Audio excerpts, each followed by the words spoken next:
elə bir o qədər bizim burada analar, bacılar izləyir ki, çağırırlar ki, gəlsin məsələn 5 gün, 3 gün bizdə qalsın. Bunlar olur və olacaq. İnsanlar var ki, bir anlıq onun əlində 2 vurkidir. Yəni ki, dəstək olmaq çox hasab bir şeydir.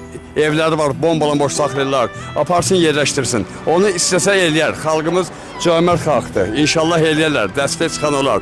İnşallah xanım, əminəm ki, sahib çıxan olacaq sizə, tezliklə sizi yerləşdirərlər. Sizin də şükür Allah. Əliniz, ayağınız var, işləyib uşaqlarınızı, evladınızı saxlayarsınız yəni.